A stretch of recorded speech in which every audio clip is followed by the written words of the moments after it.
Assalamualaikum warahmatullahi wabarakatuh. Selamat datang di Pukis, podcast yang buat kita sadar.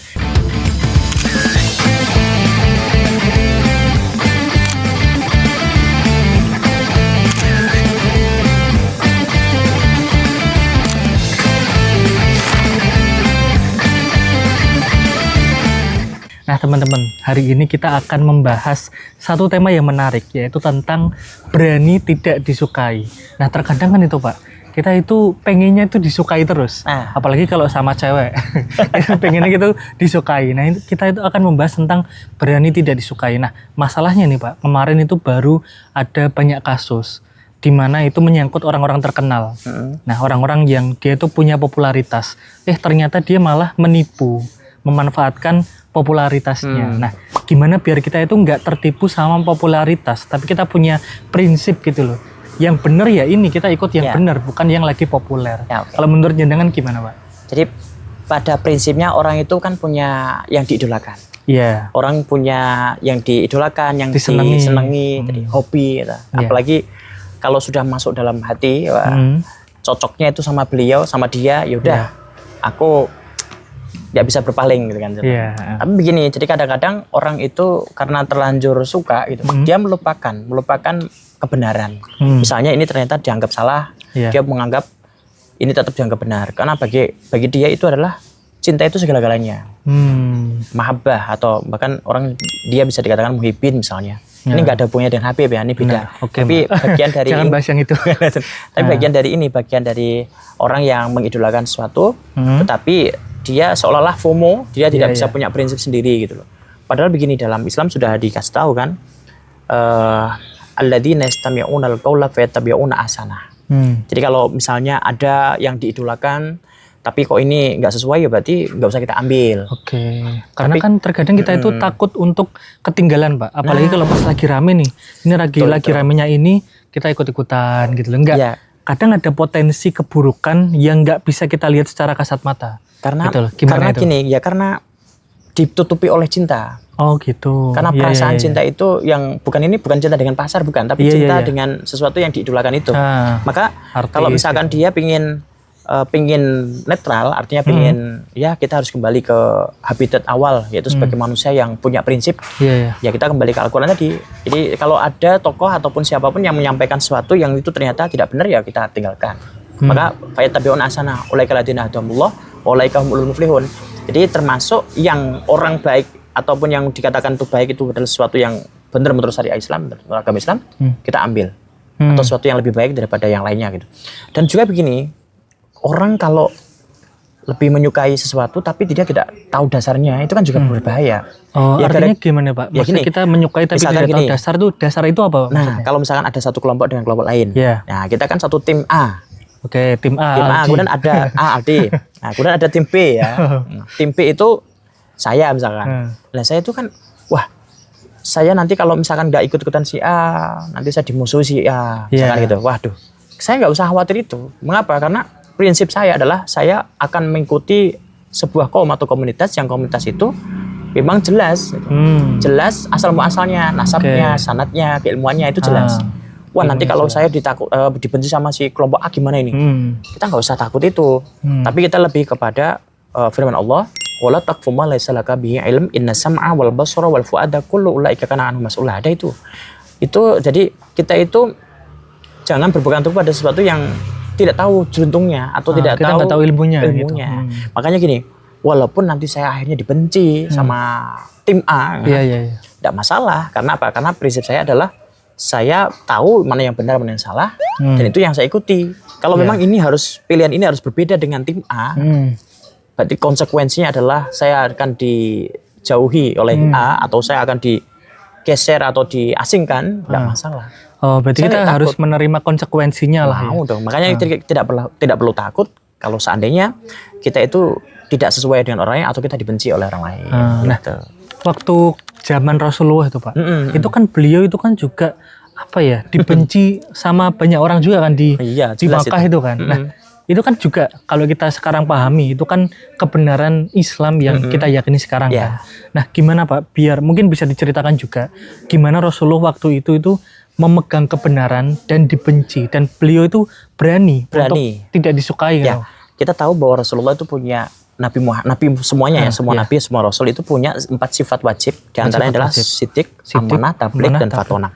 Sidik itu selalu mengatakan apa adanya, benar, jujur. Apa adanya. Tidak direka-reka, tidak ditambah-tambah, tidak dikurang-kurang. Kemudian amanah itu bisa dipercaya. Bisa dipercaya. Tabligh itu menyampaikan yang mana itu menjadi wahyu yang harus disampaikan, sampaikan saja, tidak ada yang ditutupi. Kemudian yang terakhir adalah fatonah, cerdas. Nah, Rasulullah itu ada dalam 4 hal itu. Dan ketika beliau masuk menggunakan domain fatonah, kecerdasan, maka ketika beliau tahu kondisi bahwa di lingkungan itu sangat dibenci oleh kaumnya, ya akhirnya mau nggak mau Rasulullah tetap menggunakan domain fatonahnya sebagai seorang yang cerdas, maka beliau tidak khawatir. Kenapa? Beliau itu punya produk yang tidak gagal. Apa itu Pak? Al-Amin. Al-Amin. Nah, produk Al-Amin inilah yang kemudian begini, biarlah saya dibenci oleh kelompok ini, tapi karena saya punya suatu hal keistimewaan yang namanya Al-Amin, maka saya akan tetap pede.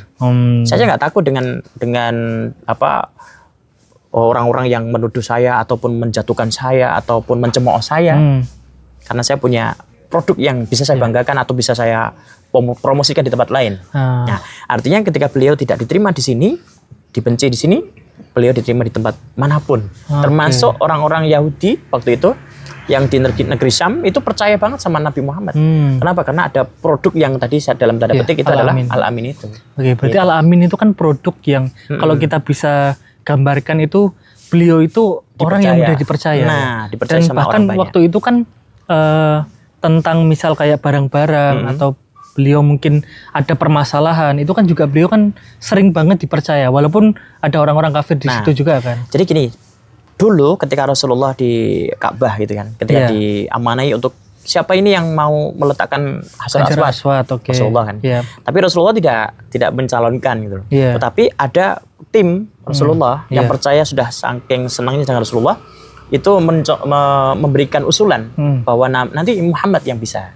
Nah, artinya gini, walaupun satu sisi Rasulullah tidak disukai, dibenci oleh kelompok lain, Syiah tadi misalkan kelompok A, yaitu kafir Quraisy, tapi satu sisi Rasulullah itu mendapatkan tempat terindah di samping mereka, artinya orang yang diharapkan karena punya unsur Al-Amin tadi.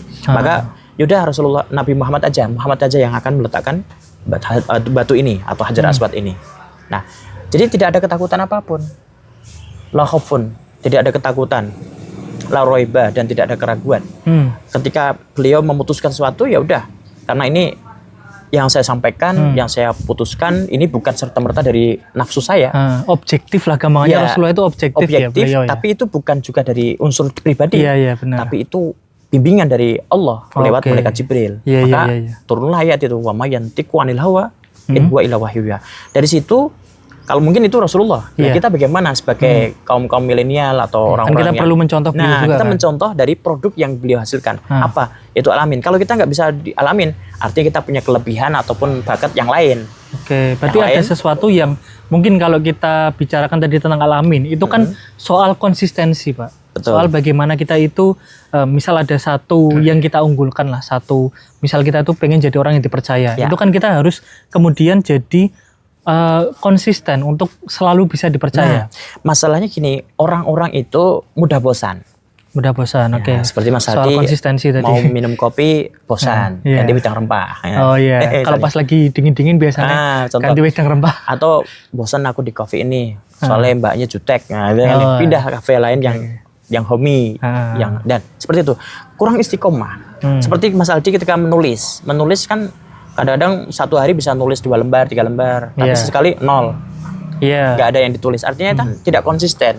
Maka di dalam kitab Bait Alfiyah Ibnu Malik, kalamun labdun fidun kastaqim. Kenapa lafaz istaqim itu disebutkan di awal? Karena istaqim itu sangat rumit dan sangat jelimet dan sistemik. Nah, itu. Maka ketika kelemahan kita kadang-kadang punya kelebihan, kita punya kelebihan, tetapi kelebihan itu tidak dibarengi dengan kontinuitas. Sehingga gini, akhirnya kita tersedot arus, misalkan, wah saya nggak takut sama si A, walaupun si A nanti membenci saya, kelompok itu, saya kan punya produk, saya punya gagasan yang lebih lebih baik, misalnya saya harus bisa sampaikan di tempat lain. Ternyata melempus. Kan akhirnya kan gagal maning ya. Gagal maning son. Iya bos. Angus dia. Udah di sini di Cemooh, di sini juga nggak punya tempat. Akhirnya kita bisa tidak di mana-mana, mau ke sana mau sini nggak bisa. Kenapa? Karena kita kurang istakim. Nah, kata istakim ini menurut Muhammad Ibnu Malik ya, itu digambarkan sebagai gambaran yang lurus. Istakim dengan tongkat misalkan satu. Nah, kenapa istakim? Ya, biarin. Karena apa? Ini harus mau nggak mau mutlak harus dilanjutkan. Istiqomahnya itu loh. Maka ketika itu walaupun kita tidak punya teman, kasarannya kita itu adalah orang yang terkucilkan, terpinggirkan, termarginal, introvert. Kita menjadi orang yang introvert, nggak masalah. Karena di sini saya introvert, tapi di dunia lain saya, mungkin saya di dunia maya lebih garang. Itulah produk. Jadi nggak perlu harus ikut mereka, atau kita takut kehilangan, atau kita takut ketinggalan tren, kemudian takut kehilangan teman. Karena kan kalau kita misal punya prinsip, itu kan kemudian kita bisa menjadi diri kita sendiri. Betul. Kan. Dan kita juga menjadi bebas. Kadang kan kita kan menjadi orang yang terpenjara dengan dengan ketakutan untuk dibenci. Betul, ketakutan kita sendiri. Lah, terus gini, carilah sebuah komunitas yang komunitas itu bisa sesuai dengan kata hati, bukan karena kita ikut-ikutan. Jadi gini, ada komunitas A, B, C, D. Misalkan kita generasi yang suka kumpul, suka kongko ya. Seperti sore hari ini misalkan kongko ya, menjelang buka. Wah, kita kumpul di mana ya yang sekiranya itu sesuai dengan server saya. Ternyata salah. Jadi kita nggak takut untuk bahwa kita nanti kehilangan teman yang sebelah sana, karena itu bukan server, bukan satu server, bukan satu community, bukan satu frekuensi, bukan satu tujuan yang sama atau punya impian yang sama. Tapi ini bagian jalan ke kanan, kan kita kan jalan ke kiri, maka saya harus cari orang yang sama seperti saya itu jalan ke kiri. Maka di situ kan kita nggak akan pernah punya rasa takut untuk bisa untuk ditinggalkan teman, untuk ditinggalkan komunitas, karena kita sudah bikin komunitas sendiri. Gitu. Dan sejatinya kan mungkin kalau kita ditinggalkan, sebenarnya kan masih ada yang sama kita kan, Pak? Iya, betul. Yaitu Allah Subhanahu Wa Taala. Gitu. Bener. Nah, setidaknya Allah tidak meninggalkan kita gitu ya. Makanya. Kita mungkin akan membahas tema-tema selanjutnya. Jangan kemana-mana, tetap di Pukis Podcast yang buat kita sadar.